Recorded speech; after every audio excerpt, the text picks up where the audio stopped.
கும்மிடிப்பூண்டி அருகே 10 வயது சிறுமியின் வாயை மூடி கடத்தி சென்று பாலியல் வன்கொடுமை செய்யப்பட்ட வழக்கில் குற்றவாளியை கைது செய்ய கோரி அதிமுகவின் சார்பில் போராட்டம் நடைபெற்று வருகிறது.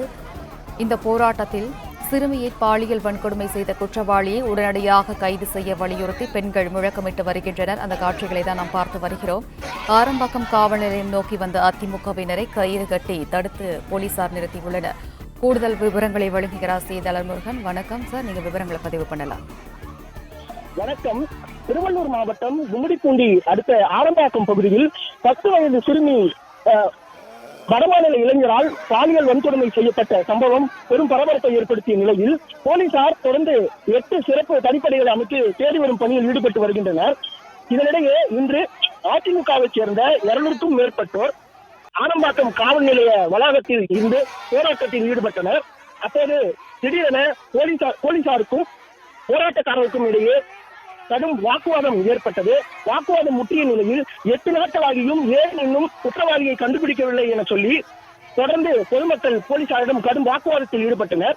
பிறகு வாக்குவாதம் முற்றிய நிலையில் சென்னை கொல்கத்தா தேசிய நெடுஞ்சாலையில் 200க்கும் மேற்பட்ட அதிமுக தொண்டர்கள் மற்றும் பாதிக்கப்பட்ட சிறுமியின் உறவினர்கள் சாலை மறியலில் ஈடுபட்டனர். தொடர்ந்து சாலை மறியலில் ஈடுபட்ட பொதுமக்களிடமும் கட்சிக்காரர்களிடமும் போலீசார் தொடர்ந்து பேச்சுவார்த்தையில் ஈடுபட்டு வருகின்றனர்.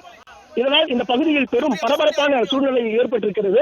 மேலும் தொடர்ந்து போராட்டத்தில் ஈடுபட்டிருக்கக்கூடிய பெண்களிடம் போலீசார் பேச்சுவார்த்தையில் ஈடுபட்டு விரைந்து குற்றவாளியை நாங்கள் கண்டுபிடித்து விடுவோம், சிறிது கால அவகாசங்கள் கொடுங்கள் என்று கேட்டு வருகின்றனர். இருப்பினும் அதை மறுத்து சென்னை கொல்கத்தா தேசிய நெடுஞ்சாலையில் தொடர்ந்து போராட்டத்தில் ஈடுபட்டு வருகின்றனர். அவர்களிடம் தொடர்ந்து பேச்சுவார்த்தையில் போலீசார் ஈடுபட்டு வருகிறார்கள். இதனால் ஆரம்பாக்கம் பகுதியில் பெரும் பரபரப்பான ஒரு சூழ்நிலை ஏற்பட்டிருக்கிறது.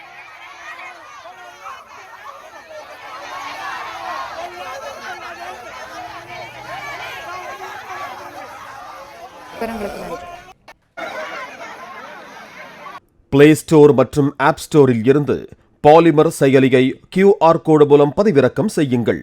செய்திகளை உடனுக்குடன் பெறுங்கள்.